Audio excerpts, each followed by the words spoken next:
everyone, and welcome to the Propcast. My name is Louisa Dickens, co-founder of Ella Mulry and board director of the UKPA, and I shall be your weekly host. Each week for 30 minutes, we'll be connecting the VCs, prop tech startups, and real estate professionals globally, and assist in bridging that famous communication gap we all love talking about. So sit back, relax, and enjoy the show. Hi, everyone, and welcome back to the Propcast. And today we're talking about the world of flexible rent and delinquent paying. And today's guest is David Sullivan, who is the founder and CEO of Till. So welcome to the show, David. Thank you so much, Lou. I'm super excited to have this conversation with you. For those who've not heard of Till, Till is a prop tech that is on a mission to transform rental housing with personalized financial experiences. Till empowers renters to better access, pay, and stay in their homes while enabling the next generation of risk management for landlords. Till's core product, Flexible Rent, develops personalized lease and payment structures that improves the renter's ability to pay rent based on the renter's cash flow. Now, David is passionate about improving the rental housing experience, as I'm sure you would have guessed, for residents and their landlords. And after being a landlord, he knows that there is a better way to work with renters that improves their ability to pay and the landlord's cash flow. Prior to founding Till, David was the COO at the American Home, a single-family rental REIT, where he grew the platform, successfully exited to Silver Realty Corp, SBY, and an entrepreneur in residence at Route 66 Ventures, a leading venture capital investor in the fintech ecosystem. So as you can guess, David is passionate obviously about rental housing, fintech, and prop tech startups, but also the ocean and his family, which includes 3 lovely kids. Now, David, let's start with the show and tell us, how did the Till concept come about? You know, you've obviously been a landlord, you've been in sort of finance. Talk us through this journey. Yeah, well, thank you for the overview. And I really am passionate about what we're doing. It starts from being a landlord, as you highlighted, and I oversaw our property management teams and our operations working with renters. And I became very interested in the renter as a consumer and started studying them during that experience. And when you're a landlord, you really have a responsibility and a deep relationship, personal relationship with the renter, because you are providing someone's housing, you're providing their access into a community. And it startled me how frequently renters were struggling to pay rent and how frequently different financial challenges would come up for a renter that challenge their ability to pay. And it's a very personal experience running a property management company or even call center, hearing renters call in, being on the phone with renters where they're saying, hey, I had this problem in my life. Hey, can you just work with me, please? Hey, like, I'm good for it. We just need a better way to work together. And so I started wondering why, as a landlord, really the only tools I had, or the only tools the industry was using, was the late fee and the eviction fee and filing process to really push and force renters to perform their sticks. And so we started working with renters in a very analog way, renters that had good performance, that we believed that were forthright. And we just saw like their experiences improving dramatically, our relationships with them improving, and ultimately them staying longer and paying more successfully over time. So I became a deep believer in what Till is doing with technology to that end. I also, the other experience I had is after the American Home, I spent a few years, as you noted, as a fintech investor.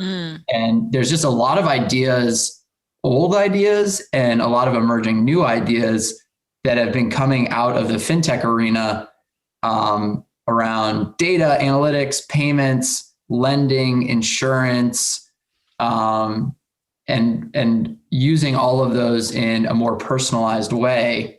So a lot of ideas coming out of the fintech arena that can be applied into rental housing. I think the whole ecosystem is really recognizing now that a lot of the intersection between prop tech or rent tech and fintech is very related. And so how do we use financial innovations in rental housing to improve renter experience and landlord risk management? And so those are the two experiences that bring me here and why I'm interested in what we're doing.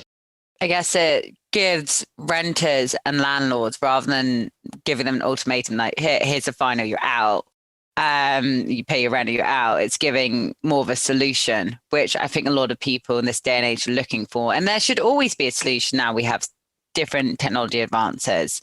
So what's Till's target market? Because surely everyone at some point in life, unless you're very fortunate to be brought up in maybe a privileged sort of upbringing, everyone could have cash flow issues, especially when you first go into the world of work and putting a house over your head.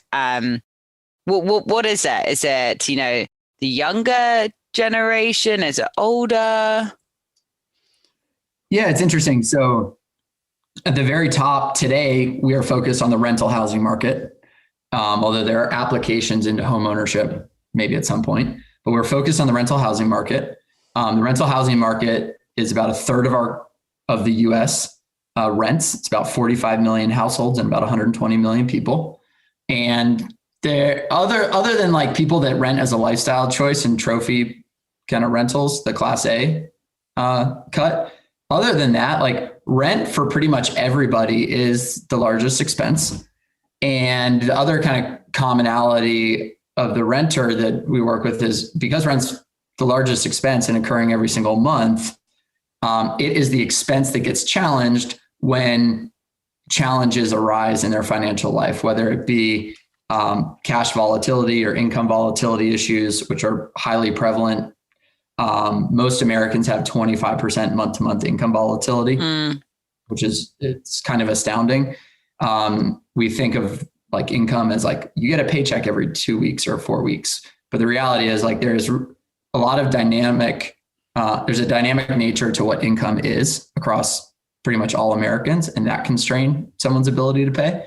And the other reality is unforeseen expenses, episodic challenges occur in everyone's life and at different points. And that forces a renter to sit and say, do I pay rent or do I, solve this other problem statement in my life? And oftentimes what we see even pre-COVID is that many times a renter is having to do something else, which delays their ability to pay rent and forces them to be delinquent. Pre-COVID on an annual basis, there's about $50 billion of delinquent rent.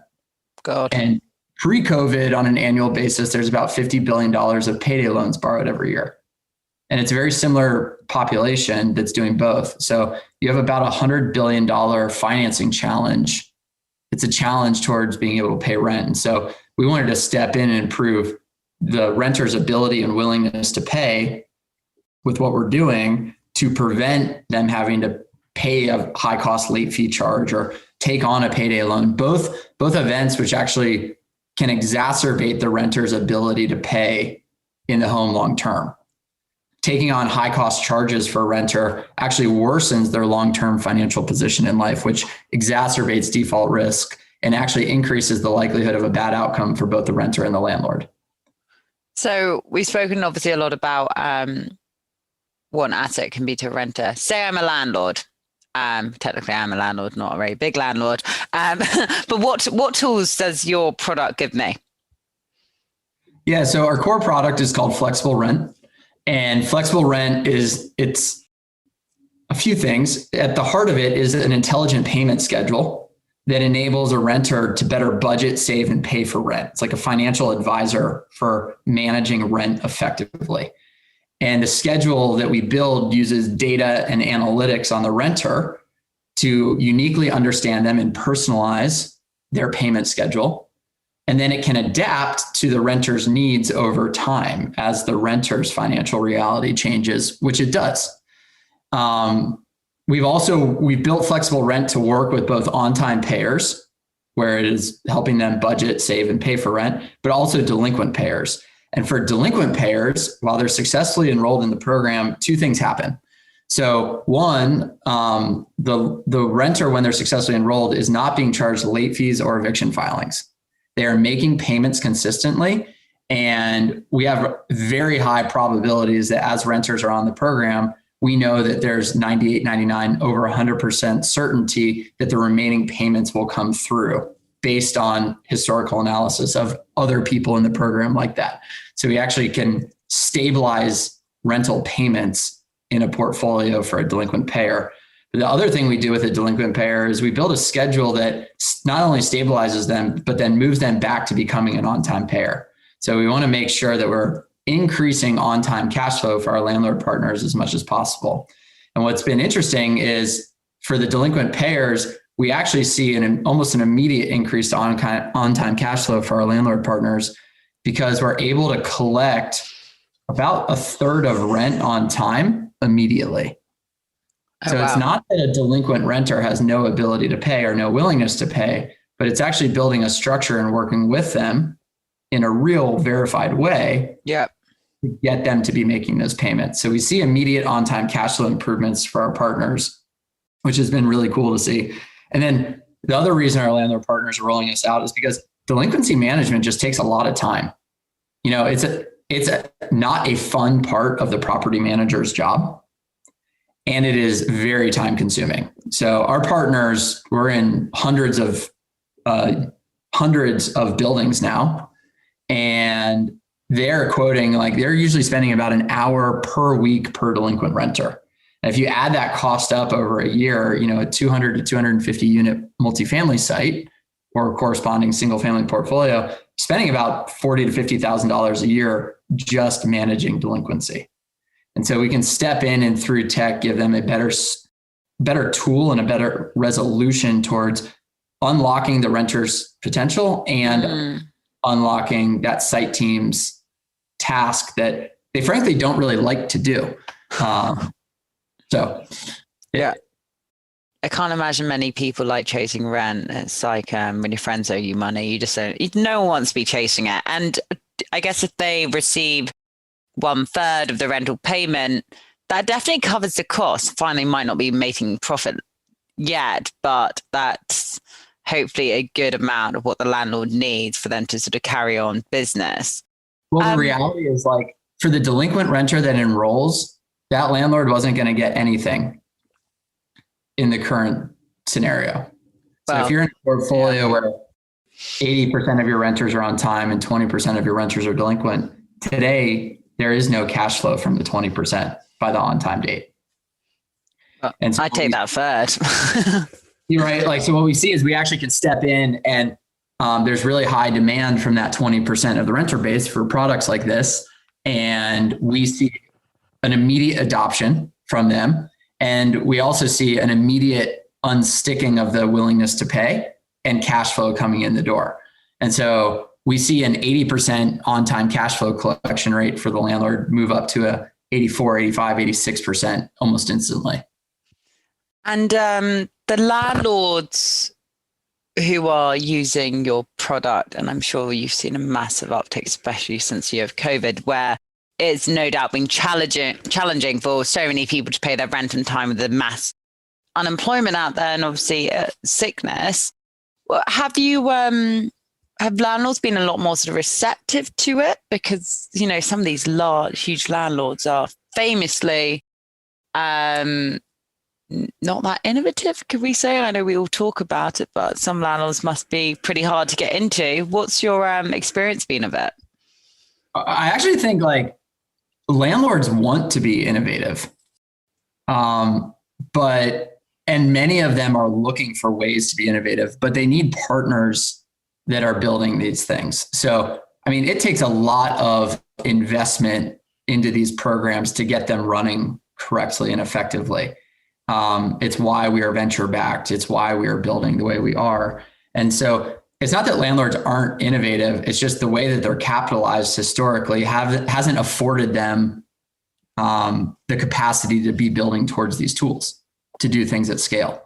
And technology is advancing to the point where we can now do these things. So we're seeing very open mindsets with our landlord partners. We are growing very quickly. We have doubled our unit base in the last month and a half.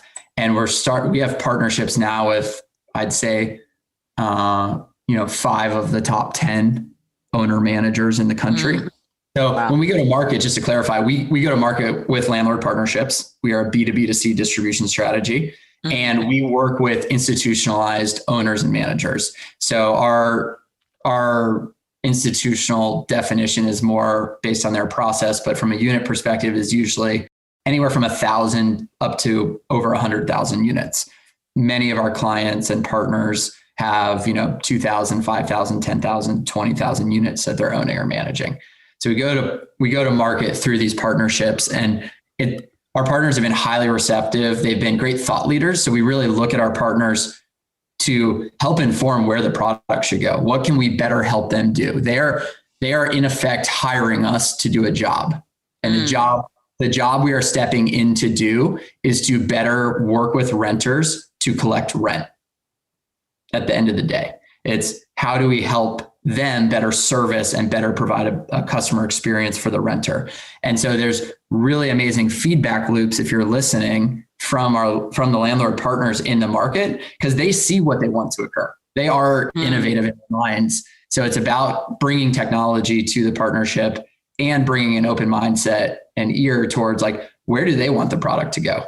And it's been really interesting. The patterns are definitely shaping up between the 20 or so partners we've deployed with. And would you say that everyone should have a personalized lease? Is this, there for the taking for everyone? Yeah, I mean, my perspective is 100%. I think in 10 years, we'll look back and laugh that leases for so long had been, 12 months, rent was due on the 1st, late fees are on the 5th, thereabout. Evictions are filed on the 15th, thereabout. There's so much personalized need and information out there that matching the two seems to make logical sense. So, and the personalization won't be static, I don't believe either. I think the personalization will become very dynamic. So COVID's a great example. We see that a renter used to have good, consistent wage income, payroll income. Then we see the renter shift off of payroll income in real time to unemployment income and side hustle gig economy income, or unemployment income and at risk of not wanting to forfeit unemployment, just random under the table cash transaction income. You can see these things, you can underwrite them. And so how do you adapt the way you work with a renter based on the dynamic events of the renter's financial life? And so leases, payment structures, and really the whole renter experience, I think, will become personalized over the next 5 to 10 years. Position yourself to thrive with a 5-week course that covers the essentials of designing, developing, marketing, and operating offices in 2021 and beyond. Check out the Future-Proof Office course at realinnovationacademy.com. Quote LMRE for a 10% discount. Well, I guess we've seen a lot of personalization, or what's the number? I guess flexibility in the office space. Why not? In the sort of residential space as well.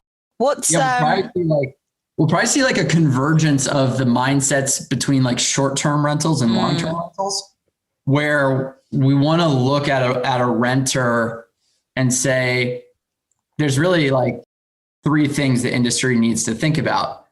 From a landlord, what is the landlord's need? What are they trying to achieve within the building or the portfolio? Then what is the renter's need? And that's right now what is very rigid. So what does the renter's need?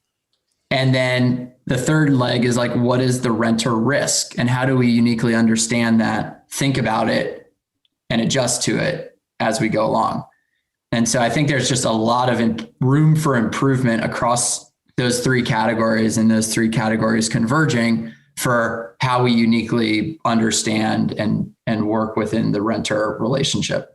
Yeah, well, that sort of goes quite nicely into another question I've got for you. What's sort of next to the product? We sort of briefly spoke about schedule intelligence before. further personalization in the schedule, seasonality between different industries. Talk us through a few of these maybe next things for the product. Yeah. So for the foreseeable future, we're singularly focused on making flexible rent great. And, there's a lot of like just product improvement building that occurs. And then there's also kind of like the infinite improvement loop. Schedule intelligence is one of those. And so there's kind of like no end to interesting innovation on schedule intelligence. And you were just highlighting one of the things we spoke about earlier, or prepping for this, which is like the obvious example I like to give is, seasonality is one of those explorations we're working on. So like teachers, as a very simple example, get paid in most places 10 months of the year. They're not paid during the summer. And so why does a lease have charges in the summer? Instead of, charging the renter, let's say it's $1,000 lease in July and August, why aren't we charging that renter, $1,200 for the 10 months where they are being paid, where cash flow is known to alleviate that burden? A teacher's financial reality, which can be very similar across teachers, is different than a seasonal worker in a different part of the country, which is different than like maybe an oil worker in Texas or a lawyer who's getting paid, many times quarterly. And so really understanding not just like the month to month volatility or intramonth volatility, but really understanding how should we think about leases and lease structures to really optimize that experience for that renter over time. Can we understand volatility? Can we understand cash flows? There's also like known effects in the industry that I think intuitively most people in industry think about no, but using the data and the science to then make adjustments is also a big opportunity. So like you talk to most property managers and ask them like, what's the worst month? What's the worst collection month of the year? Well, it's December, probably January. You see a lot of delinquency due to the holidays. January, I think historically is the biggest delinquent challenge. Well, is there a month that's like the best for rental payments? It's somewhere between March and April when tax refunds come through. And so what if schedules were built where in December rent was half of what December's rent normally is, but in March and April rent was 150% of what it should be. So how do we just better match, personalize the lease or the payment structure or experience towards the financial reality of the renter? It's crazy that we've only started thinking about these, considering I don't know any figures that back this up, but surely rent is a person's biggest outgoing. Is that? It must be. 100%. And it's not just the biggest expense, but it's the biggest, most consistent expense. It is effectively a line of credit or a revolving credit that is due every single month, or an installment loan that is due every single month. And so the renter is constantly having to manage around it. Yeah, it's been a bit of a nightmare, especially for so many of us who have been spending this time to sort of move out the city, move back in like the families and say, whether it's rural England or, back to somewhere, in a different sort of state, and your apartment or your flat is just sitting there costing you like, over half what you're earning, and it's God. But I love how people choose gifts for family rather than paying rent, my sort of people. So David, what's next for your product next year then? Are you going to obviously go further into more states, take on more units, more landlords? Yeah, we are. So we're available in all 50 states. Wow. In the US. And 2021 is about growing this product, both in terms of partnerships. Today, the partners we've deployed with control about 800,000 units. And we take those partnerships really seriously. So we usually start with pilots and then we expand from there. And it's really important that we are giving, there's really like three customers we balance. We balance the owner or the manager, the site team or the property manager, and the renter. And so it's making sure that the experiences are really good, because as we do that, as we demonstrate that we can really be a helpful solution in the community, the expansion and growth opportunity for us is really tremendous. And so it's about growing in units. It's about growing the product and the sophistication of the product.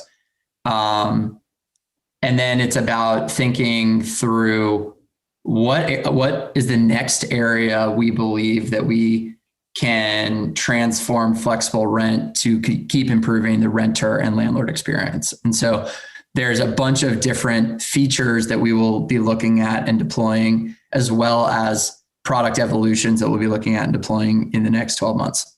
Wow. Well, how very exciting. And David, outside of work, obviously you've got you're a sort of young family, you love the ocean. How do you spend your time, if you have any spare time? I have very little spare time between between 3 kids and Till. It's like 4 kids. So yeah, I don't know. I've actually, like, working from home, this has been like a crazy leadership exercise and just like personal management exercise. Mm-hmm. But I've gotten into like a good routine of trying to like work out and go outside in the middle of every day for like 30 minutes to just break up the early shift of kid work and till work, and then the late shift of kid work, till work, and some more till work. So I don't know. That's been good. We've been living down in Charleston, South Carolina during the pandemic. And so I've gotten to be on the ocean a lot, which I just personally love. So it's been great. Like, I'm ready for the pandemic to be over, as everyone is. Yeah. You know, it's funny. Like, I was talking with one of our engineers the other day, and he said something that really resonated. Like, we are working really effectively and productively over Zoom. It's forced us to become better writers, better asynchronous communicators and decision makers. We've hired people remotely across the country. That's all cool. But like, when you're grinding like an 18-hour day to get a project across the line, like, the commiseration being in the same room with those other people, drinking too much coffee or trying to just like get it there, just is missing. Like, yeah, you know, it's harder to commiserate over Zoom at 1 a.m. or whatever. Like, yeah. And when you're trying to celebrate maybe part of your product that's finishing off, it's not quite, everyone's like, yeah, let's do Zoom team drinks. It's like, really, I kind of just want to go to bed, but well done, guys. Unfortunately, we're coming to the end of the podcast, David, but please share with the audience the best way they can connect with you and find out more about Till. Yeah, well, thank you for having me on. For anyone listening, thank you for being interested in this. You can find me. My name's David Sullivan, and you can find me at david@hellotill.com. And I'm also on Twitter at Homes and Homies. Awesome. Well, look, David, thank you so much for joining us, and I will catch up with you after the show. Really appreciate it, Lou. Thanks so much. Thank you for joining us this week on the Propcast, and a big thanks to our special guests. Make sure you visit our website, www.lmre.co.uk, where you can subscribe to our show, or you'll find us on iTunes and Spotify, where all good content is found. Whilst you're at it, if you found value in the show, we'd appreciate if you could rate and review us on iTunes, or if you simply just spread the word. Be sure to tune in next Tuesday, and I'll catch you later.